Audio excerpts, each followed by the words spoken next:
Hello students, আশা করছি তোমরা ভালোভাবে প্রিপারেশন নিচ্ছ। তো প্রিপারেশনের গতিতে যেন কোনো কমতি না থাকে, এবং এই শেষ মুহূর্তে অ্যাকচুয়ালি তুমি কি কি করবা। তো তুমি মূলত চেষ্টা করবে, আজকে যেহেতু তোমার 6 তারিখ, 7 আর 8 তারিখ আছে, কালকে একবার সবকিছু ফুল রিভাইজ করে যাওয়া। ফুল এবং কালকে রিভাইজ করার ক্ষেত্রে যে জিনিসটা করবে সেটা হচ্ছে, যেই টপিকগুলোতে তোমার দক্ষতা তুলনামূলক কম সেই টপিকগুলো তুমি একবার ক্লিয়ার হয়ে নিবা। মানে একদম তুমি যে 4টা সাবজেক্ট দাগাবে সেই 4টা সাবজেক্টই কালকে তুমি হচ্ছে ফুল রিভাইজ করবা, এবং যেগুলোতে তোমার হচ্ছে একটু সমস্যা আছে সেটা একটু ক্লিয়ার হয়ে নিবা।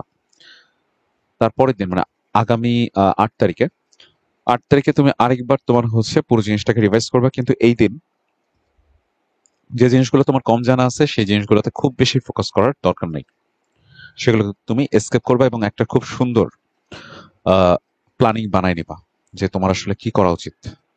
পরীক্ষার হলে তুমি কিভাবে দাগাবা, কোশ্চেনের প্যাটার্ন কেমন হলে তোমার প্ল্যান এ কি হবে, প্ল্যান বি কি হবে, এই বিষয়গুলো তুমি হচ্ছে খুব ক্লিয়ারলি প্ল্যানিং করে নিবা। এবং দ্বিতীয় যে জিনিসটা সেটা হচ্ছে, তোমরা একটা ফি দিয়ে অ্যাকচুয়ালি এই কোর্সে এনরোল করেছিলে। তো তোমাদের যাদের পজিশন জিএসটিতে সিট যত, তো লেট মি সি আসলে সিট কত আসলে এই বছর।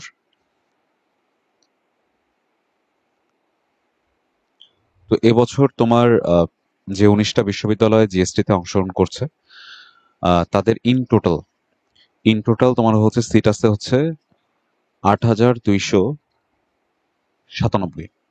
তো তোমাদের যাদের পজিশন অ্যাকচুয়ালি 8,297 এর ভিতরে থাকবে, মানে 97 বা এর ভিতরে আর কি, তাদের সবার টাকা অ্যাকচুয়ালি ব্যাক করে দেওয়া হবে। ঠিক আছে? তো এটা অ্যাকচুয়ালি তোমার জন্য একটা রিওয়ার্ড। তোমার টার্গেট হওয়া উচিত এইটাকে তোমার ব্যাক পাওয়া। ঠিক আছে? এটা টাকার জন্য না, অ্যামাউন্ট জন্য না। এইটা জাস্ট তোমার একটা গোল যে তুমি আসলে কিছু একটা টার্গেট করছিলে এবং তুমি সেটা পাইছো। ঠিক আছে? তো প্রিপারেশন খুব ভালোভাবে নাও, এবং যে কোনো সমস্যা হলে অবশ্যই তোমাদেরকে বলা আছে যে তোমার হোয়াটসঅ্যাপ নাম্বারে তোমার হচ্ছে প্রবলেমগুলোকে পাঠায় দেওয়ার জন্য। তো এটা তুমি 9 তারিখের পরীক্ষার 1 ঘন্টা আগে পর্যন্ত এই হেল্পটা পাবা। তারপরে আসলে আমার জন্য আর হেল্প করার কোনো উপায় থাকবে না। তো বেস্ট অফ লাক।